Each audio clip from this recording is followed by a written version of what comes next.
Fine student, class number 9 Indian polity, और ये हम लोग का लास्ट क्लास होगा हिस्टोरिकल बैकग्राउंड का।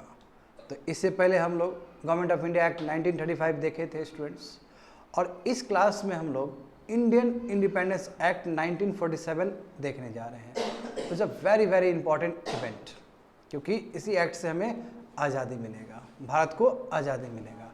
पर हम जानते हैं कि जैसे हमने देखा है पिछले क्लास में भी कि गवर्नमेंट ऑफ इंडिया एक्ट 1935 और उससे पहले गवर्नमेंट ऑफ इंडिया एक्ट 1919, तो ये बीच में भी बहुत इवेंट हुआ, बहुत कुछ इवेंट हुआ ना, जो बताए भी होंगे पिछले क्लास में कि रामसेसे का मैकडोनल्ड अवार्ड, उससे पहले आरटीसी राउंड टेबल कॉन्फ्रेंस है ना, गांधी जी का पैरेलल मूवमेंट, दांडी मार्च, उससे पहले नॉन कोऑपरेशन मूवमेंट, बीच में और भी कांग्रेस का स्वराज मूवमेंट, बहुत दुनिया भर का स्वराज पार्टी, दुनिया भर का चीज़ हुआ था इवेंट्स।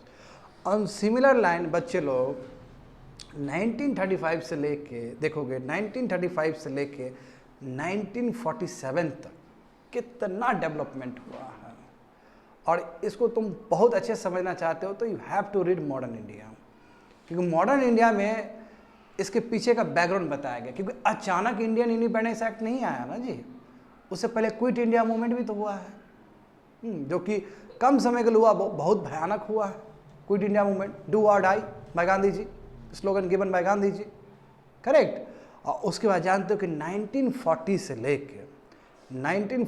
लेके जो 47 के बीच में इतना तेज़ी से पॉलिटिकल डेवलपमेंट हुआ है कि बच्चे लोग कंफ्यूज कर जाते हैं कि क्रिप्स मिशन कब आया, कैबिनेट मिशन कब आया, अगस्त ऑफर कब आया। ठीक है, हालांकि मैंने पीआईडी में कवर कर दिया है ये चीज़, मैं पीआईडी का डिस्क्रिप्शन यहाँ पे वीडियो में डाल दूंगा, देख लेना जो बच्चे लोग यूट्यूब पे देखते हो। तो यहाँ पे देखो स्टूडेंट्स, तो हमें समझना होगा कि आज़ादी ऐसे नहीं मिला है, लास्ट में बहुत तेज़ी से डेवलपमेंट हुआ, भारत आज़ाद हुआ। उसके बाद भी जो ग्रुपिंग्स है स्टेट्स का, वो कैबिनेट मिशन के हिसाब से रखा गया। Cabinet mission is very very important. Cabinet mission में ही ग्रुपिंग का बात था, group A, group B, group C, group D वाला। अब ग्रुप डी में डाला गया था वही अंडमान निकोबार को, समझ गए ना। ग्रुप ए और ग्रुप बी, ग्रुप सी, ये वाला चल ही रहा था। ये फाइनली हम लोग बाद में ख़त्म किए हैं इसको, जब स्टेट रीऑर्गेनाइजेशन एक्ट सब आ गया तो आस्ते आस्ते ये सब खत्म होना शुरू हो गया। और ये जो क्लासिफिकेशन है group A, group B, group C, group D, वो आज़ादी के बाद कुछ साल तक चला, उसके बाद वो ख़त्म हो गया, समझ गए। अब देखो बच्चे लोग, लास्ट पीरियड है ये, 1947 का पीरियड है, तो कैबिनेट मिशंस है ना। उससे पहले देखो बहुत कुछ इवेंट हुआ, जैसे मैं बोल रहा हूँ इतना इवेंट है उसके। गांधी जी और जिन्ना का टॉक वो भी फेल कर गया, सी राजागोपालाचार्य का फार्मूला भी फेल कर गया, करेक्ट। और उसके बाद देखो लॉर्ड माउंटबेटन डिगीबर्ट प्लान, इसको बोलते हैं बाल्कनाइजेशन ऑफ इंडिया, इंडिया को तोड़ने का बात है इसमें, माउंटबेटन प्लान। अब क्यों तोड़ना ही पड़ेगा, क्योंकि वो तो हो चुका है। इलेक्शन एक तरह से रेफरेंडम था पाकिस्तान के लिए, और मुस्लिम लीग ने क्या किया है वो भी पता है। मुस्लिम लीग ने अधिकतर मुस्लिम का वोट्स प्राप्त किया है। तो एक तरह से जो इलेक्शन था 1946 का, वो एक रेफरेंडम था पाकिस्तान बनने के लिए, और हुआ भी ऐसा ही कुछ। तो यहाँ पे समझोगे बच्चे लोग, background of the act of Indian independence act of 1947। तो on February 20, 1947, prime minister, British prime minister Clement Attlee declared that British rule in India would end by June 30, 1948, after which the power would be transfer to the responsible Indian hands. तो जो prime minister उस समय के जो थे, correct, इससे पहले कौन थे, चर्चिल थे ना इससे पहले, हाँ विंस्टन चर्चिल थे। तो अभी एटली आए हैं, और एटली ने ये डिक्लेरेशन किया कि ठीक है हम भारत को आज़ाद कर देंगे जून 1948 तक। मतलब उससे पहले ही आज़ादी मिल गया, क्योंकि पॉलिटिकल डेवलपमेंट ही इतना तेज़ी से हुआ कि जल्दी आज़ादी मिल गया भारत को। तो जून 3, 1947 को देखोगे बच्चे लोग, तो British government made it clear that any constitution framed by the Constitutional Assembly of India cannot apply to the parts of the country which were unwilling to accept it। देखो फिर से देश को तोड़ने का बात, ये जो माउंटबेटन प्लान ही है 3 जून 1947 को, इसमें ये बात रखा गया था कि यदि कोई भी हिस्सा, कंट्री का कोई भी हिस्सा यदि ज्वाइन नहीं करना चाहता है यूनियन को, यानी कॉन्स्टिट्यूशनल असेंबली ऑफ इंडिया को, तो वो ज्वाइन नहीं कर सकता है। तो आपने एक तरह से पूरी तरीके से वो दे दिया, इजाज़त दे दिया, ऐसे में कंट्री कभी बन ही नहीं सकता है students. On the same day देखो, वही उसी दिन 3 जून 1947 को ही the partition plan was put forward by Lord Mountbatten, इसी को बोलते हैं हम लोग माउंटबेटन प्लान। तो यही माउंटबेटन प्लान एक आधार बना है, बेसिस बना है इंडियन इंडिपेंडेंस एक्ट के लिए। तो हम लोग समझेंगे कि इंडियन इंडिपेंडेंस एक्ट में क्या क्या चीज़ है। एक तो स्टेट अब भारत को आज़ादी मिल जाएगा, कॉन्स्टिट्यूशन असेंबली बनाने का बात होगा, इंडिया और पाकिस्तान दोनों ही डोमिनेंट स्टेट्स के लिए। इट एंडेड, अब हम लोग यहाँ फीचर्स देखने वाले हैं इंडियन इंडिपेंडेंस एक्ट 1947 का, जो इतना लंबा गुलामी चला भारत में, करेक्ट, ब्रिटिश के द्वारा, फाइनली वो एंड होने जा रहा है अगस्त 15, 1947 को। तो it ended the British rule in India and declared India as independent and sovereign state. Sovereign state मतलब क्या कि इंडिया खुद अपना डिसीजन ले सकता है, खुद अपना एक्सटर्नल अफेयर्स यानी कि फॉरेन का डिसीजन ले सकता है। हाँ, इट प्रोवाइडेड, क्या है इसमें कि दो बनेंगे, यानी कि इंडिया जो एक भारत था उसका दो भाग हुआ, दो डिवीज़न हुआ, इंडिया एंड पाकिस्तान। तो वेस्ट पाकिस्तान, ईस्ट पाकिस्तान पाकिस्तान के अंदर होगा, और बाकी जो बचा वो इंडिया का हिस्सा, वो ब्रिटिश कॉमनवेल्थ से, उसको पूरा पावर है कि वो सिसीड हो सकता है, वो निकल सकता है। ये अलग बात है कि हम कॉमनवेल्थ मेंबर्स के अभी भी, कॉमनवेल्थ के अभी भी स्टिल मेंबर्स हैं। हाँ, वॉइस रॉय का कॉन्सेप्ट खत्म, हाँ, क्योंकि अब क्राउन का सॉवरेनिटी के अंदर है ही नहीं, क्राउन तो खत्म हो गया ना। क्राउन का जो था title, emperor of India, emperor of Hindustan, empress of India, ये कॉन्सेप्ट खत्म हो गया ना। तो कह सकते हैं कि वॉइस रॉय वाला कॉन्सेप्ट खत्म, मगर गवर्नर जनरल वाला तो रहेगा अभी, गवर्नर जनरल ऑफ इंडिया रहेगा, गवर्नर जनरल ऑफ पाकिस्तान भी रहेगा। तो पाकिस्तान में तो जाकर मोहम्मद अली जिन्ना जाकर बन गया, इंडिया में ऐसा नहीं हुआ। इंडिया में हम लोग लॉर्ड माउंटबेटन को 1948 तक रखे हैं, वास्तव में 1948 तक रखे हैं। The authority of British crown over the princely state, हाँ, प्रिंसली स्टेट के ऊपर भी जो ऑथोरिटी था क्राउन का, वो भी खत्म हो गया। Very very important point student, बच्चे लोग, वेरी वेरी इंपॉर्टेंट। जो माउंटबेटन प्लान था उसमें तीनों ही ऑप्शन था प्रिंसली स्टेट्स के लिए, पॉइंट टू बी नोटेड। तीनों ऑप्शन का मतलब क्या है कि जो प्रिंसली स्टेट, जो नेटिव स्टेट्स है, जिसने ब्रिटिश सॉवरेनिटी को एक्सेप्ट तो किया, क्राउन सॉवरेनिटी को एक्सेप्ट तो किया, अपने हिसाब से काम कर रहा था princely states. Government of India act 1935 में फेडरेशन का ही बात था, वो ज्वाइन भी नहीं किया उसने, कि वो अपना पावर डायल्यूट करना नहीं चाहता था। माउंटबेटन प्लान में ये बात था कि या तो आइदर वो पाकिस्तान को ज्वाइन कर सकता है, या इंडिया को ज्वाइन कर सकता है, या रिमेन इंडिपेंडेंट भी रह सकता है। मगर इंडियन इंडिपेंडेंस एक्ट में ये कहीं बात नहीं है, इसमें मॉडिफाई किया गया है। इंडियन इंडिपेंडेंस एक्ट में क्या बात है कि या तो पाकिस्तान को ज्वाइन कर सकता है या फिर भारत को ज्वाइन कर सकता है। पॉइंट टू बी नोटेड, थोड़ा डिफरेंट हो गया यहाँ पे। और हम जानते हैं कि लॉर्ड माउंटबेटन का भी बहुत कंट्रीब्यूशन है कंट्री को यूनाइट करने में। स्टैंड स्टिल एग्रीमेंट है ना, उसमें बहुत इंपॉर्टेंट रोल है। तो authority of British crown over the princely state ceased and they were free to join either India और पाकिस्तान, रिमेन इंडिपेंडेंट, वो क्लॉज हटा दिया गया। तो यहाँ देख सकते हो पार्टीशन के बाद कितने माइग्रेंट्स लोग, बहुत बड़ा त्रासदी था पार्टीशन। ये देखो, majesty government had no responsibility with respect to government of India and Pakistan, जो वहाँ पे बैठा हुआ है 7 समुंदर पार, क्राउन, कोई रोल नहीं है अब उसका, खत्म, उसका मैजेस्टी गवर्नमेंट खत्म, कोई रोल नहीं है यहाँ पे। यहाँ पे इंडिपेंडेंट तरीके से चलेगा अब सरकार। यहाँ पे 2 कॉन्स्टिट्यूशनल असेंबली बनने का बात है, क्योंकि कॉन्स्टिट्यूशनल असेंबली संविधान बनाएगा दोनों देश का, अपना अपना देश का। तो इंडिया और पाकिस्तान दोनों के लिए कॉन्स्टिट्यूशनल असेंबली बनने का बात है, दोनों अपना फ्रेम करेंगे, संविधान को अडॉप्ट करेंगे, समझे। और जो भी ब्रिटिश पार्लियामेंट का अभी तक जो भी लॉ पास हुआ 1947 तक, उसको पूरा पावर है कॉन्स्टिट्यूशनल असेंबली को, चाहे वो इंडिया का हो चाहे पाकिस्तान का, उसको वो रिपील कर सकता है, उसको हटा सकता है। इनफैक्ट वो इंडियन इंडिपेंडेंस एक्ट को भी हटा सकता है, और हमने हटाया फलस्वरूप। अब जो SOS जो था पोस्ट, वो ख़त्म हो जाएगा ना बच्चे लोग, और ये पोस्ट ट्रांसफ़र हो जाएगा सेक्रेटरी ऑफ कॉमनवेल्थ अफेयर्स। हाँ, तो वही बात है, कॉमनवेल्थ अफेयर्स, तो भारत ने तो ज्वाइन किया है कॉमनवेल्थ को, तो ये पोस्ट खत्म होकर ये जो पावर है, पावर किसको दे दिया गया, सेक्रेटरी ऑफ कॉमनवेल्थ अफेयर्स को। इंडिया पार्टिसिपेट करना चाहता तो कर सकता, और नेहरू जी ने डिसीजन लिया कि यस, कॉमनवेल्थ का मेंबर हमें बनना चाहिए। इससे फ़ायदा ही होगा, फ़ायदा ही होता है, अभी भी स्टिल हम लोग मेंबर्स हैं उसके, समझ गए ना। हाँ, तो यहाँ पे देखोगे, वहाँ आज़ादी तो ऐसे तो नहीं मिला है। हम लोग PID में पढ़ चुके हैं, पोस्ट इंडिपेंडेंस डेवलपमेंट में, कि किस तरह पार्टीशन हुआ है पंजाब का, इधर तुम्हारा ईस्ट पाकिस्तान का, बंगाल रीजन का। तो it provided for the partition of Punjab and Bengal. सही बात है, ग्रेटर पंजाब कट जाएगा, उस तरफ चला जाएगा बहुत सारा पंजाब वाला एरिया।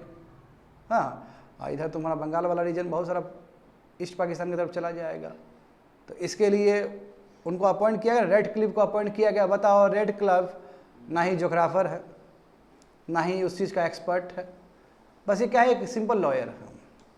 और लॉयर को इतना बड़ा जिम्मेदारी दे दिया, कभी जीवन में ये विजिट भी नहीं किया था भारत, आंख बंद करके लाइन खींच दिया।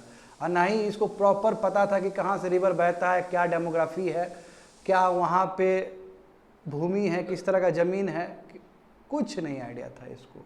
भगवान भरोसे कह सकते हो तुम, इसको काट दिया गया। तो देखो इसलिए और ज़्यादा दिक्कत हुआ है पार्टीशन की वजह से। The boundary between the two dominant states were determined by the boundary commission which was headed by the sir Krill Radcliffe. It provided for the governance of the each of the dominion and provinces by the Government of India Act 1935 till the new 1935 में जो भी provisions दिया गया उसके हिसाब से तुम आगे बढ़ो, जब तक संविधान नहीं बन जाता है अपना अपना। समझ गए ना? और हम जानते हैं कि कई बार ऐसा भी है कि 1919 के हिसाब से भी हम चले हैं आफ्टर इंडिपेंडेंस भी, जब हम इलेक्शन कंडक्ट किए थे, भारत में इलेक्शन कंडक्ट हुआ था ना। हाँ,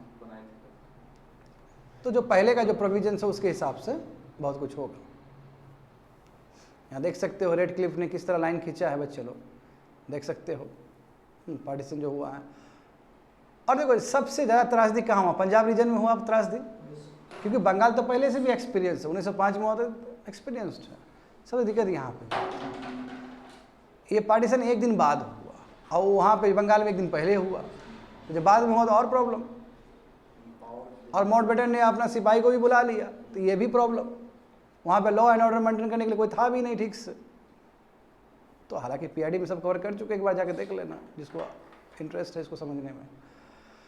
हाँ, 11 नंबर देखोगे बच्चे लोग, it deprive the British monarch of his right to veto bills और ask for reservation of certain bills. था ना ब्रिटिश मोनार्क को, हाँ, कि आप बहुत सारा वीटो लगा सकते हो, तो वो सब खत्म हो गया। अब कोई कुछ नहीं, क्योंकि अब पूरा सॉवरेनिटी एंजॉय करेगा अपना ही गवर्नमेंट जो इंडिया में होगा और पाकिस्तान में होगा। It designated the governor general of India and provincial governor as the constitutional head of the state. अभी भी चलता है ना जी, ये जो गवर्नर जनरल होगा वो सबसे बड़ा पद होगा, यानी कि जो बाद में हम प्रेसिडेंट से रिप्लेस किया जाएगा इसको। और जो प्रोविंशियल गवर्नर होगा, जिसको हम लोग गवर्नर कहते हैं अभी के टर्म में, वो कॉन्स्टिट्यूशनल हेड होगा।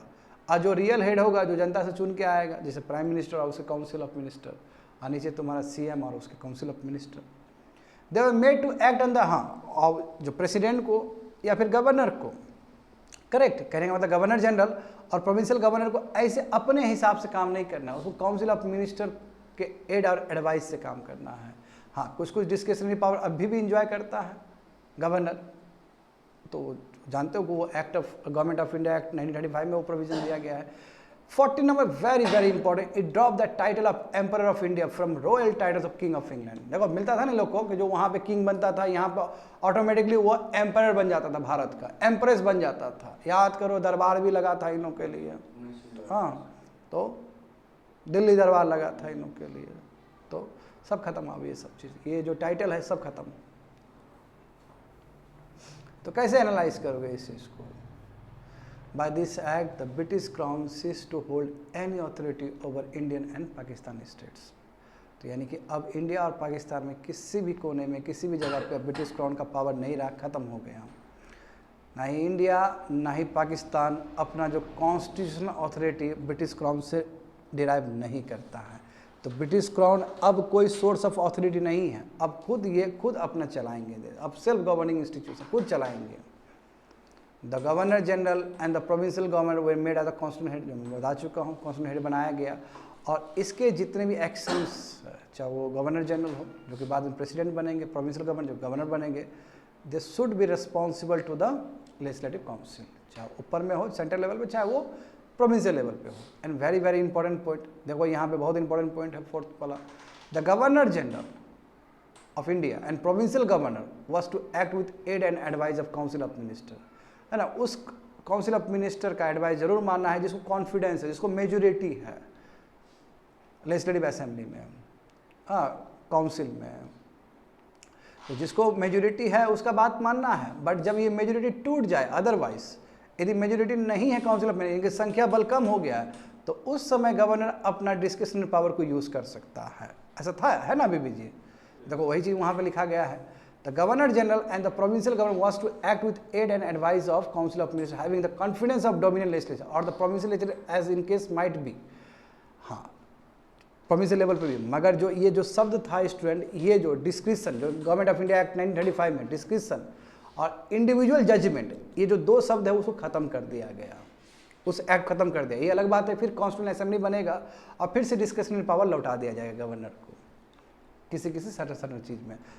इंडियन इंडिपेंडेंस एक्ट में ये सब चीज़ को खत्म कर दिया गया, डिस्क्रिशनरी वाला जो वर्ड और इंडिविजुअल जजमेंट, इस सबको इरेज कर दिया गया।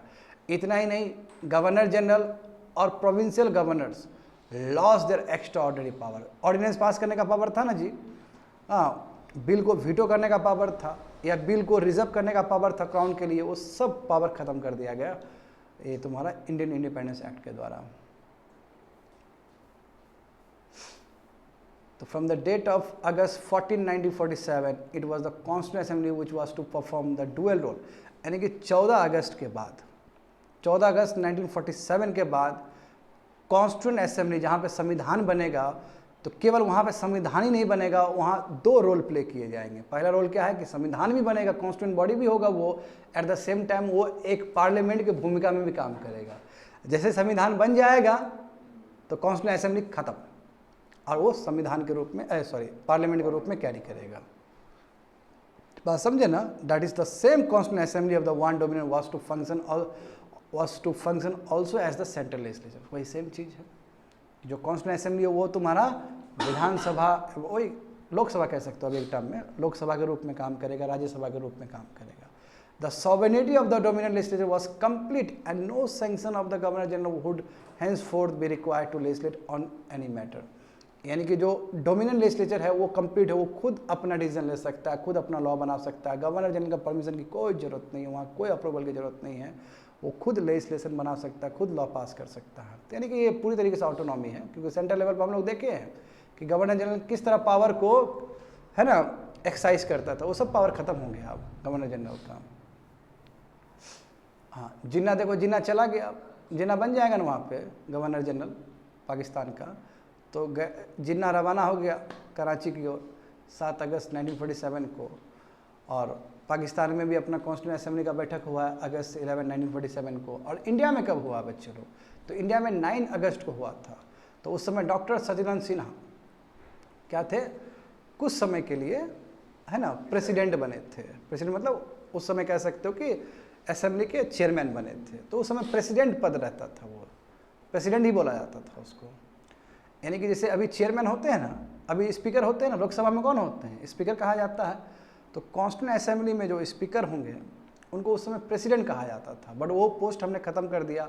और अभी का जो प्रेसिडेंट है, उस समय का प्रेसिडेंट, दोनों में अंतर है, क्योंकि उस समय का जो गवर्नर जनरल है और अभी का जो प्रेसिडेंट है वो उसका पावर लगभग इक्वल है। आया समझ में? तो हमारा जो कॉन्स्टिट्यूएंट असेंबली है उसका जो पहला बैठक हुआ था वो 9 को हुआ था, ठीक है। और कुछ ही दिन के अंदर doctor Rajendra Prasad permanent member बन गए थे, यानी कि प्रेसिडेंट बन गए थे, वही स्पीकर बन गए थे। और तब तक स्पीकर पद पर रहे जब तक संविधान पूरी तरीके से बन ना गया हो।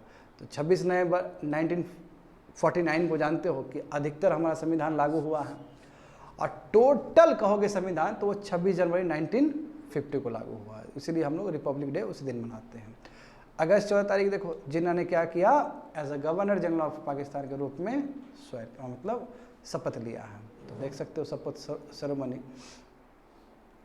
हाँ, और यहाँ पे भी देखो अगस्त 15 तारीख 1947 को नेहरू जी ने बहुत ही अपना फेमस स्पीच दिया था, ट्रिस्ट विथ डेस्टिनी। मतलब ट्रिस्ट का मतलब क्या? मिलन होना। एनुअल समिट, एनुअल मीटिंग है ये, यानी कि हमारा मीटिंग हुआ हमारा डेस्टिनी के साथ। सही बात है। डेस्टिनी क्या था हमारा? पूर्ण स्वराज, independence. At the stroke of midnight of 14th and 15th August 1947 India and Pakistan came to existence. 14 अगस्त को पाकिस्तान बना और 15 अगस्त को इंडिया बना। The Indian constitutional assembly appointed Lord Mountbatten. हमने किसको चुना? मगर लॉर्ड माउंटबेटन को चुना है गवर्नर जनरल के पद पे। 1948 तक वो कंटिन्यू किए हैं, ठीक है। और उसके बाद देखो इलेक्शन अभी तुरंत होने नहीं जा रहा है, पॉपुलेशन सेंसस होगा, बहुत कुछ होगा जी। तो अभी बनेगा हमारा फर्स्ट कैबिनेट बनने जा रहा है, और जवाहरलाल नेहरू क्या बनेंगे?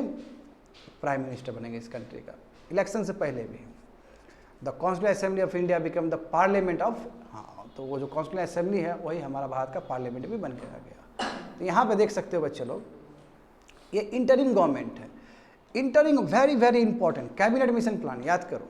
तो कैबिनेट मिशन प्लान में ही इंटरिम गवर्नमेंट बनने का बात है। देखो वॉइस रॉय है, यानी कि वही गवर्नर जनरल ऑफ इंडिया, और उसके अंदर कितने 14 मेंबर, 14 मेंबर, तो 14 मेंबर इंडियंस होंगे और वही तुम्हारा एग्जीक्यूटिव काउंसिल के रूप में काम करेंगे। तो 14 मेंबर तुम्हारा क्या इंडियंस ही है। जवाहरलाल नेहरू को क्या पोर्टफोलियो दिया गया, vice president of the council. देखो वाइस प्रेसिडेंट है, प्रेसिडेंट तो रहेगा गवर्नर जनरल, वाइस प्रेसिडेंट का पद जवाहरलाल नेहरू को दिया गया है यहाँ पे। देखो ठीक से, एक्सटर्नल अफेयर्स उनको ही दिया गया, कॉमनवेल्थ रिलेशन उनको ही दिया गया, और कॉमनवेल्थ इंडिया जानते हो still member of Commonwealth. Sardar Vallabh भाई पटेल को होम मिला, इंफॉर्मेशन एंड ब्रॉडकास्टिंग मिला। डॉक्टर राजेंद्र प्रसाद को, यहाँ पे बच्चे लोग कंफ्यूज कर जाएंगे, doctor Rajendra Prasad interim government में भी उनको पोर्टफोलियो मिला था फूड और एग्रीकल्चर का। और जब भारत आज़ाद हुआ, फ्री कैबिनेट बनेगा जो कि थोड़ी देर में देखोगे, तो उसमें भी ये पोर्टफोलियो उनको है। तो वो मतलब दोनों ही काम कर रहे थे स्टूडेंट, ये मत समझना कि वो केवल स्पीकर के पद पे बैठे हुए थे। और हाँ, इसका टाइम अलग है। जैसे एग्जांपल देखो, doctor Rajendra Prasad food and agriculture interim के लिए बने। इंटरिम मतलब क्या है, 1947 से पहले तक।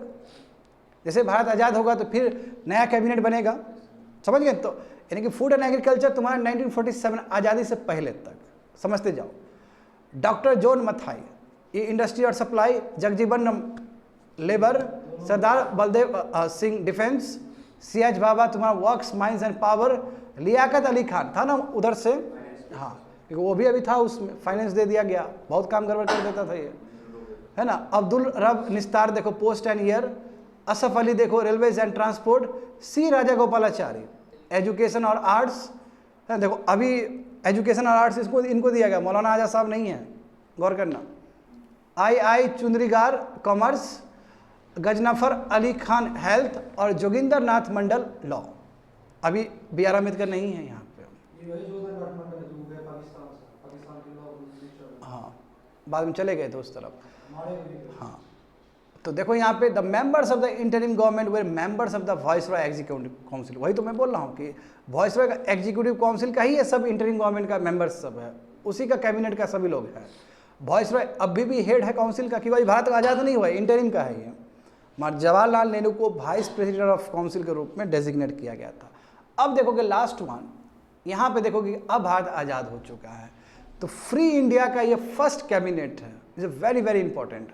मगर इलेक्शन नहीं हुआ, इलेक्शन कब होगा, 1951 और 52 में होगा इलेक्शन। यहाँ पे देखो, Jawaharlal Nehru prime minister, external affairs, Commonwealth relation, scientific research, तो ये कुछ और भी पद आ गया ना, प्राइम मिनिस्टर बने, वहाँ वाइस प्रेसिडेंट थे, यहाँ प्राइम मिनिस्टर बने वो, ठीक है। एक्सटर्नल अफेयर्स पहले से ही चल रहा था, कॉमनवेल्थ रिलेशन पहले से ही, साइंटिफिक रिसर्च, इसलिए देखो इन्होंने IIT पे भी बहुत काम किया है। सरदार वल्लभ भाई पटेल देखो होम पहले से ही था, इंफॉर्मेशन एंड ब्रॉडकास्टिंग पहले से ही था, हाँ प्रिंसली स्टेट्स का जिम्मेदारी इनके ऊपर हो जाएगा, करेक्ट, समझ रहे हो ना। अभी भी मेनन का भी कितना इंपॉर्टेंट रोल है यहाँ पे। डॉक्टर राजेंद्र प्रसाद, यस यही तो बताना है मुझे, doctor Rajendra Prasad still food और एग्रीकल्चर के मिनिस्टर होंगे। और ये कितना दिन तक रहे हैं, तो ये 1947 से लेकर 1948 तक रहे हैं। अगस्त 15 1947 से लेकर जनवरी 1948 तक रहे थे, बहुत लंबा नहीं रहे थे, ठीक है। ये तब तक इन्होंने पद संभाला था।